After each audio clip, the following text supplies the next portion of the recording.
Alright, hello everyone, my name is Shep, welcome back to the Butcher Circus, and today I'm gonna be playing with a team that was suggested to me, and this is gonna be yet another take, another way of looking at the Plague Doctor LEPER combos, so that is exactly what we're gonna be doing today. You can already imagine having a Plague Doctor in position 2, probably the most based start you can have for your characters in the Butcher Circus. Apart from things like maybe rank 4 Leper, I think that's a little more based, but still, rank 2 Plague Doctor is very, very cool to look at. So that is going to be the plan of the team. I'm going to do lots and lots of accuracy buffs with the Emboldening Vapors and with the Battle Ballad and with the Revenge, meaning that the Slipper is essentially never going to be able to miss. With all the amount of accuracy that he's gonna have, then the Snuff accuracy debuff won't really matter, and I won't need an accuracy trinket. I'll just bring Gladiator Mask and be even stronger. Now, hopefully, the Snuff actually holds up here, because today I'm playing against the Stress team, quite a good Stress team. It's the Z Distress comp. It's got this Crusader. It's almost like a Shep Stress, except instead of the Flatulent you have a Crusader, so it's a bit more of a less refined, more of a brute, more of a raw stress output sort of team with the direct heal and all that. So not having the shenanigans of the Flatulent, you have way more stress output just with that Zealous Accusation, and you also have lots of other tools for your characters. The most important of them all right now being that Bulwark of Light. If this Bulwark of Light does come down, which I pretty much can't prevent, basically my Leper will be hindered for the entire duration of the match, and of course the battle debuffs will also hinder me further, but thankfully my opponent hasn't gone for the battles just yet, so I'll be able to start off the next match. I mean, not the next match, maybe the next match as well, but I'll be able to start off the next round with a big chop crit onto this Abomination. That's exactly what I want to do. I'm not going to wait for the second Emboldening Vapors, or am I? No, I'm gonna go for it immediately. I have Exotic Snuff here, I have a little bit more damage while going first. 20-36, you go for it, you get the crit 47, and that's already a lot of pressure against the Abomination. Why is it a lot of pressure? Well, because right now you're in a very rough spot. If you try guarding, he's dead. I have a Jester with Dirk Stab, so this is one of the biggest advantages of this team compared to other iterations of like having the Leper Plague Doctor combo, is that it actually has a pretty decent follow-up. Having a Jester which is just able to kind of destroy characters with the Dirk Stab, so I'm definitely going to be trying to do that. Now my opponent goes for an Absolution here, which gives me a little bit of a choice. They daze themselves with that, which is very helpful. So it gives me the choice of, by the start of next round, just going Q, and then for now, kind of completely ignoring that Abomination. That is a possibility if I want to win here. So I do need to keep in mind that if I want to win, I don't just have to use the Leper, because this team is capable of using more than just the Leper. It also has the Harvest, which the person that suggested also suggested that I bring the Blood Red Coin to make the bleeds apply a bit better, and also have the damage synergy after it. But honestly, I just felt like not having a finisher on this team that really wants to get that kill on the spot would be just kind of a little bit of a troll, so I just decided against it. I'm gonna go ahead and drop another Emboldening Vapors here, because I am now doubting whether the Hue would be able to do 13 damage, so I need to do this, because with the 20 prot and with the damage debuff, which didn't apply, excuse me, did I get a 95% death debuff resistance? I mean a 5% debuff resistance. My opponent failed at 95. I do believe that's exactly what happened, so I am very happy for it. I'm gonna go ahead and continue by dropping a sniper shot onto that Houndmaster. But Shep, aren't you trying to focus like a character down or something? Why are you going for the doggy here? Well, I do need a finale target, and I don't want to take the Abomination out with the finale. If I'm forced to take the Abomination out with the finale, I might as well just click the white flag right now, because if I don't get a kill here before the finale happens, the stress is just gonna rack up way too high and the match will be lost. But if I get the kill now, and then I still want to drop a finale, it's pretty much impossible to finale the Crusader the Men Arms with the crazy amount of protection they have. So the doggy kind of becomes more of a natural target. So my opponent decides to go for the guard, somewhat of a greedy play in my opinion. I feel like they could have gone for the heal first, heal themselves at the same time would have been very valuable. Maybe they would have gotten a crit heal for 8, and maybe the Incision wouldn't do 8 damage, and my opponent could just win the match based off of that. So that would have been very cool for Full Saphir. I actually like their name, it's pretty cool. But sadly, that is not the way of the Butcher Circus. So, I mean, sadly for my opponent, obviously, very gladly for me. I might still lose this. This is still a very potent stress team, and they still have the majority of the team, which is Man-at-Arms and Houndmaster, and of course the Crusader still has 25 HP. Something I will try to correct right now. I'm gonna go for a Noxious Blast on him, which gets lucky enough to get a crit, so it's a guaranteed chance of getting the blight, and for an extra round, so he's actually going straight down to this store.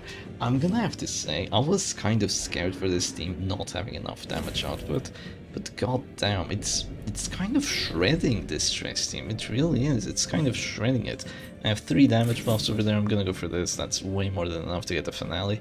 So right now my opponent has to answer. Either they try to make me go afflicted. I mean, I will go afflicted right now, but either they try rolling for the affliction or they try guarding, going for preemptive heal. Probably preemptive heal wouldn't matter, but yeah, it looks like they went for the battle just hoping that I get fearful or that I get irrational or something like that, and hoping that I will not go for the kill, but in fact I get abusive, which is a buff at this point, so I'm just gonna go for the finale. No more Houndmaster for you, and at this point you kind of just have to look at my opponent's side, and you have to kind of think to yourself, do they really have a chance anymore? Even though they had a very competent team, one of the teams that I'd say is definitely very prevalent in the meta. It can bring down a lot of stuff.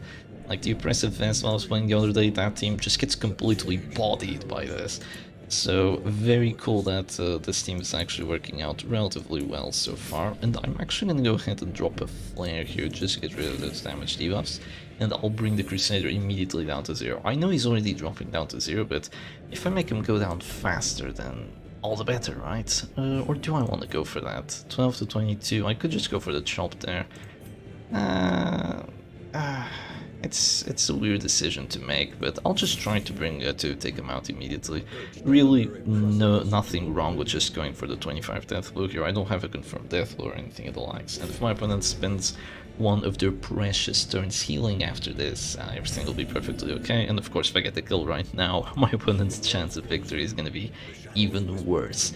So I'm going to go for the Incision. Don't go for the Noxious Blast here. I went Paranoid, that's minus 25% damage, and against 55 prot, it's likely to do 0. It could do more than 0. It definitely could, but I'm not going to take that risk. And yeah, my opponent goes for the Rally to the Flame here. That's just going to delay the inevitable at this point. Let's hope Willis gets a pass, but, you know, I guess that's probably what they thought when they tried guarding the Abomination, but really they had to do something else. They really had to do something else. You might have been wondering, well, why didn't they heal themselves with the Abomination twice? He was dazed. He was dazed, he could not do it. After the transformation, you daze yourself, and that really made things quite difficult for my opponent here. So I'm gonna go selfish, I'm gonna pray for the move back, that would be quite helpful, and still not the kill. I could still lose this, you know. There is a world where Zealous gets like a double crit and, and everything goes horribly wrong for me. That world definitely exists. I'm not sure if this is the one, but I probably should have gone for the death blow check there, but I feel like just bringing this Man-at-Arms down to 0 while I still can is a little bit better, so now I'm gonna go for the Dark Snap. Definitely give yourself the best chance of victory, no matter how good the match looks, especially if you're playing against stress teams.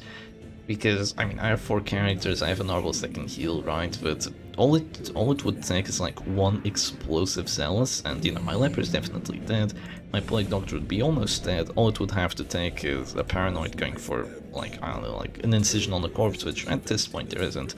But let's imagine there would be a corpse, and after... Actually, it might be better for me to flare here, believe it or not. Yeah, after that incision on the corpse, then the Arbalest would just pass with Selfish, and then the Plague Doctor would die next round with a crit. So it would just be these 2 characters. Of course, the Jester dies immediately to another Zealous. I get unlucky with the death blows. You know where I'm going with this. It is the Butcher Circus. We've all experienced it to its absolute fullest and delighted in its shenanigans. But that's why we love it, right? We love the absolute uncertainty that these matches are. But yeah, at this point, it's only a matter of time before the Man-at-Arms goes down. He's hanging on. Philosoph does not want to surrender. He refuses to believe that he lost against the Leper with his prot stress team. But indeed, he did. And let's go on for match number 2. Alright, and here we are on to a match number 2. It has taken a total of 3 surrenders against novices for, for me not to face a novice. So I've been doing the exact same thing as J-Man with the surrender wars, and I'm now facing what I believe is a veteran opponent, which has quite an interesting team. This is like a Salak special, except instead of a Crusader, you have a LEPER in position 1, which isn't a good idea whatsoever. But, you know, it is an idea, so I guess that's what my opponent wants to go for. Now, they are inviting me to go for the chop crit, so I think I will oblige. I'm gonna go for the emboldening vapors here, and I'm gonna go for the chop into a finale. And if it works, then God bless my opponent. Thank you for allowing me to go to position 1. Definitely, it's not a terrible move, but not a great move too. Seriously. Oh my god, okay. That's just uncanny, because my opponent has 120 accuracy. They went for the hit chance against a Monkey Paw Jester with the first round buff of dodge, and then went for a chop, which is, what, a 35? Is it a 35? It's less, it's 80 accuracy, it was a 25 to hit, and they still went for it. The absolute madman that is this opponent. I go for the 76, thankfully I do hit. My accuracy is kind of trash, but you know, with the extra 10 from the emboldening vapors, at least it was a little bit. Of course my opponent's gonna start going for the heals. Maybe this wasn't the smartest move, but I'm gonna go for the shot now. Ooh, 18. Okay, hang on. Let her cook, let her cook. We might still be able to do this. Is my opponent gonna go for the preemptive heal? I'd say not going for it would be a mistake. You're gonna go for the bullet, there's no way you get the knockback, literally impossible. I mean, you're gonna get the knockback on the Jester, that's actually good for me, thank you. 6 to 11, I cannot do that. With one buff I'll have 9 to 16, even if I do 3 it should be okay, and I do 5. Alright, I'll take it, and I failed the bleed, perfect. Literally couldn't have asked for better than that. And my opponent immediately goes for my Jester, and gets a nice Q crit on there. Do I do enough damage, considering that I'm at this star? Well, I have to go for it. 7 to 13, I roll for the 12. Goodbye, Bounty Hunter. Auf Wiedersehen, Hunter of the Bounties. I don't know how to say that part in German. That my Jester is probably gonna go down as well. I do have one healer, quite a reliable healer as well, with the Medic's full plate, and the mark did go away after he took his second turn. So I might be going for a heal here. I feel like that's gonna be the best play, because that's a possibility. Yeah, crit heal for 24, right back at you, Buckaroo. You wanted to hit me with your apprentice or veteran RNG. Hell nah, you do not. I hit you back with the darkest one for I don't know how long RNG, which is usually terrible, but this time it's actually paying off. So they go for the stun here, into a numbing incense, by the way, because, I mean, why not, I guess. And right now I have a bit of a decision to make. Ah, screw it, I'm just gonna go revenge. I want my damage numbers. I want to chop crit this sniper down to 0. I'm gonna attempt it. Probably not gonna work out, especially since I only have one emboldening vapors. But I just realized I didn't really mention the trinkets. I didn't really copy exactly what the person said. I only remember like the abilities and the character positions, most importantly, of what they had, and I just decided to. I did remember the setup on the LEPER because I totally agree with it. I completely forgot what they had on the Plague Doctor, but I just ended up going with this setup. I think it's perfectly okay, giving you a little bit more max HP, a little bit of accuracy, and healing received with that. Please let me click. With that hazard mask, and also just a bit more survivability with the numbing instance. The standard distance probably won't work against, I mean, doesn't work against Crusaders and Vestals, at least for the first stun, but maybe for the second one, or maybe if you're just fighting something like an Abomination, he tries to go for a cheeky Manacles on your Plague Doctor, you can kind of get the resist on there, and if you do face a stress team, I guess this would make her very tanky, which did happen the previous match, I kind of forgot to mention it. That's why she didn't really go afflicted for that long then, because she was getting hit with Zealous, wasn't she? I guess that's why she stayed alive. Well, good job, Plague Doctor, I didn't notice it the previous round, but you did well. Alright, chop crit, not quite, 28, I'll have to live with it. Do I want to go for an accuracy buff against the grand total of 10 dodge combined of all my opponent's characters. I think you know the answer is no real reason to go for an accuracy buff here. I'm just gonna go ahead and do this. It maybe would have been a good idea to go for an accuracy buff just to stay in position 4, because Dazzling Light would be kind of crushing here if it went on immediately, but my opponent decides to go for a shot for some bizarre reason. So now if they do the Dazzling Light, it's just gonna do pretty much unimportant amounts of damage. It doesn't really matter. It's still gonna remove my action, but the outcome won't really make too much of a difference. Now my opponent goes for the Hue, so I will be going down to 0. And I have a decision to make. Do I want to go aggressive or do I want to heal? Yeah. I don't really want to heal. I want to take my opponent's characters down, so I'm going to go for the Hue here. I am playing it risky. You should not be doing this, but since I'm doing it for the content, I am going to be a little bit... Oh my god, crit 46 heal! 46! How high do you have to high roll to get a crit 46 Vestal heal? That is the single biggest Vestal heal I've seen in my entire life. At least in the Butcher's Circus. Oh my god. How did that even happen? She had a crit buff, right? So it was an extra 25 healing. 25 plus 35 plus 60. I guess plus 60 on the 14. Ended up rolling for 23, and then with the crit it doubled to 46. That's just whack. That is absolute whack if I've ever seen something that is wacky. Freaking 46. And all of it was used up, by the way. Literally healed him almost to his full health bar, and now I'm gonna get hit with Q. Oh god. Am I dead? Okay, thankfully not. Thankfully I stay alive, even if for a fleeting moment here. I'm gonna go for the Arbalist heal, kind of expecting a stun to crit and do 3 damage. I wouldn't really appreciate that too much. And after that, I'm just gonna keep going on the aggression. My opponent definitely has an interesting team here. Like, it wouldn't really work that well against like what my previous opponent had. My previous opponent's team would just absolutely wreck this. It wouldn't even be close. It would just be a slaughter. Like, after 3 rounds, their entire team would be essentially at heart attacks, and they probably would have been unable to kill a single character. But, you know, that's just how the Butcher's Circus is. I'm gonna go for the chop crit, and I do 40 damage. Come on, give me another crit heal for 46. Or this time make it, well, you can't heal for 46, make it 40. Make it 40, that's still pretty cool, right? No, 17, kind of lame, honestly. That's... Did I just meow? That sounded like a meow, didn't it? I have to check that in the post comments. I mean, not in the post comments, but when I watch the video back, because I do watch my videos back after I upload them. So if something's wrong with the video, I only know after uploading it. So I probably shouldn't do that, but sometimes I do check just to get the thumbnail moments and all that. Sometimes I do have that happen, but most of the video I just record it and then I upload it and then I have a look at it just to, because I do like listening to my own voice. I know that sounds a little bit what do you call it? It's not selfish, that's not the right word for it. Self-centered? Is that the right word? Self-centered? I don't think I'm self-centered.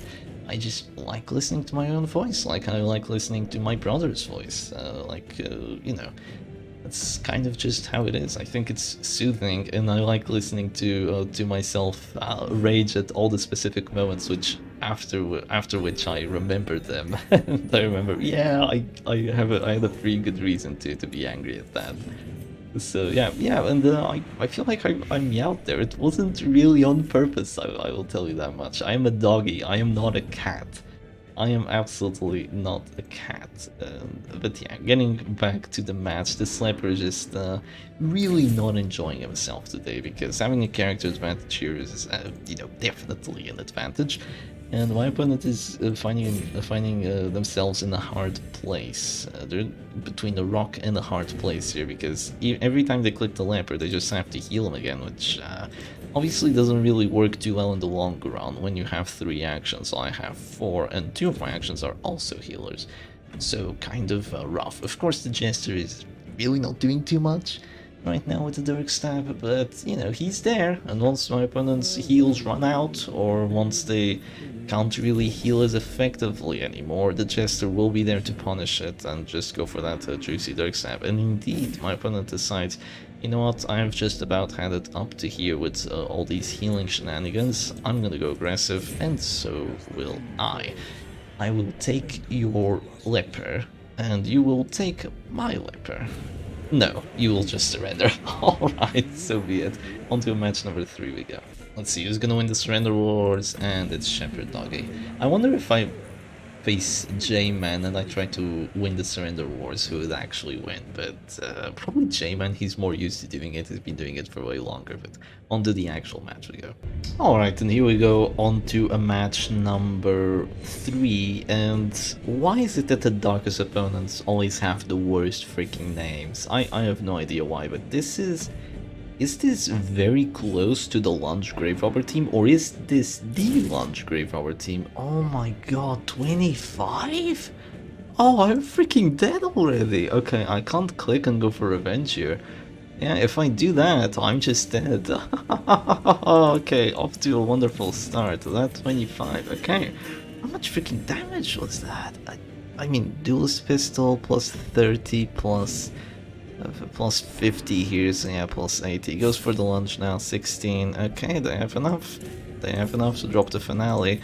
This is... Whoa! Crit heal for 44. Okay, we're back in it. We're back in the match. There is justice in this world. We can still win. We can still win. And yeah, my opponent immediately changing who they want to focus down, because having a 48 HP LEPER right now is very difficult to focus down.